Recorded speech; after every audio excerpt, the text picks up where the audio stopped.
Halo semuanya, perkenalkan nama saya Ana Agung Istri Dwi Santi, nomor absen 1 dari kelas 11 MIPA 3 SMA Negeri 1 Banjarangkan. Pada video kali ini, saya akan memberikan sedikit informasi mengenai biografi tokoh pergerakan nasional yaitu Fatmawati. Selain itu, saya juga akan menjelaskan tentang peranan beliau dalam pergerakan nasional dan alasan saya memilih beliau dalam bahan presentasi ini.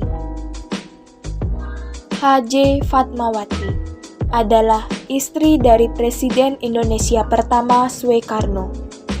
Ia menjadi ibu negara Indonesia pertama dari tahun 1945 hingga tahun 1967 dan merupakan istri ketiga dari Presiden pertama Indonesia yaitu Soekarno dan merupakan ibunda dari Presiden kelima, Megawati Soekarno Putri.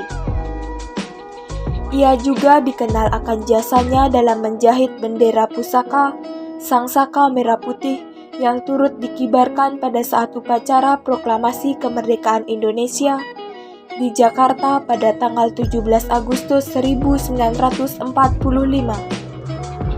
Fatmawati adalah ibu negara pertama dari Presiden Soekarno yang juga dikenal sebagai penjahit bendera pusaka. Ibu Fatmawati lahir pada hari Senin 5 Februari 1923 pada pukul 12.00 di kota Bengkulu. Fatmawati merupakan putri tunggal dari pasangan H. Asandin dan Siti Khadijah dari seorang keluarga Muhammadiyah. Kedua orang tua yang merupakan suku Minangkabau dari Sumatera Barat. Orang tua merupakan keturunan Putri Indrapura, salah seorang keluarga raja dari Kesultanan Indrapura, pesisir selatan Sumatera Barat. Ayahnya merupakan salah seorang pengusaha dan tokoh Muhammadiyah di Bengkulu. Beliau menempuh pendidikan di HIS dan selanjutnya menempuh pendidikan khusus di sekolah yang dikelola oleh organisasi Katolik. Perjalanan cinta Fatmawati dan Presiden Soekarno membutuhkan perjuangan yang sangat berat. Dengan sangat terpaksa, Bung Karno harus merelakan kepergian Bu Inggit, yaitu istri dengan sosok yang tegar dan tulus mendampingi Bung Karno dalam perjuangan mencapai kemerdekaan Indonesia. Pada tanggal 1 Juni 1943, Fatmawati menikah dengan Soekarno yang merupakan presiden pertama Indonesia.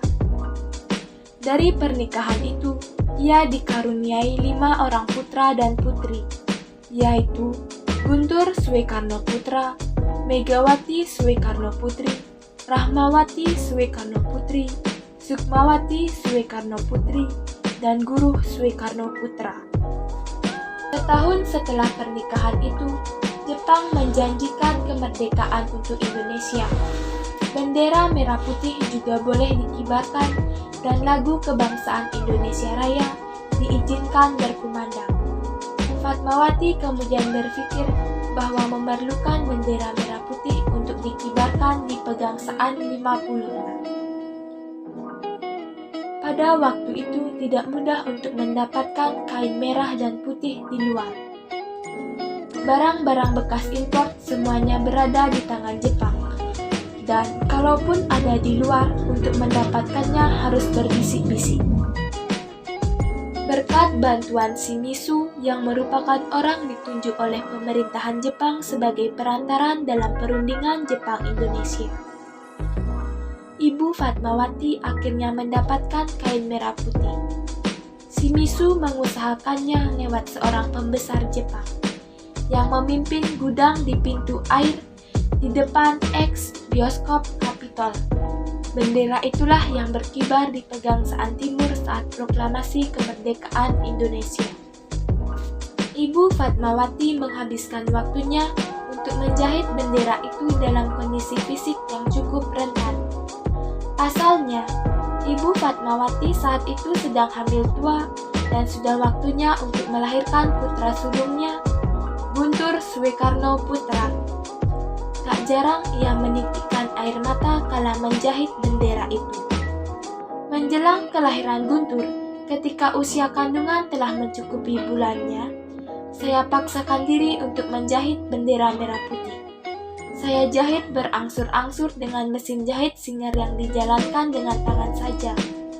Sebab dokter melarang saya menggunakan kaki untuk menggerakkan mesin jahit, kata Ibu Fatmawati dalam buku yang ditulis oleh Bondan Winarno. Pada tanggal 14 Mei 1980, ia meninggal dunia di Kuala Lumpur, Malaysia dalam usia 57 tahun.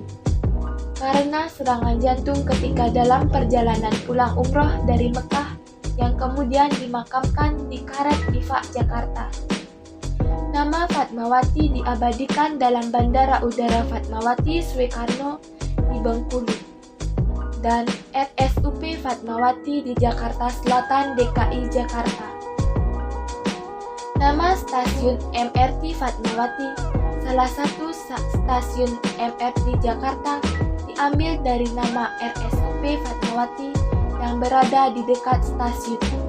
Kediamannya di Bengkulu kini dijadikan museum.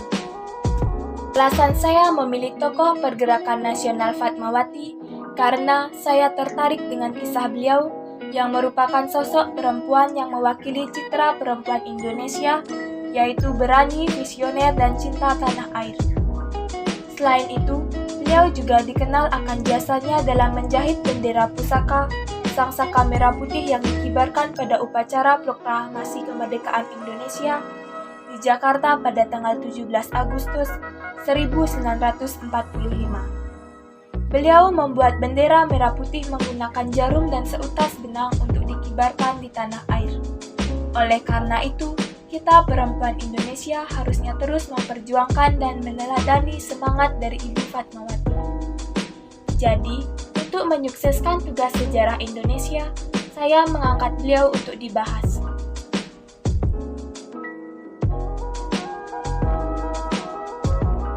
Baik, demikianlah yang dapat saya sampaikan mengenai tokoh pergerakan nasional Fatmawati.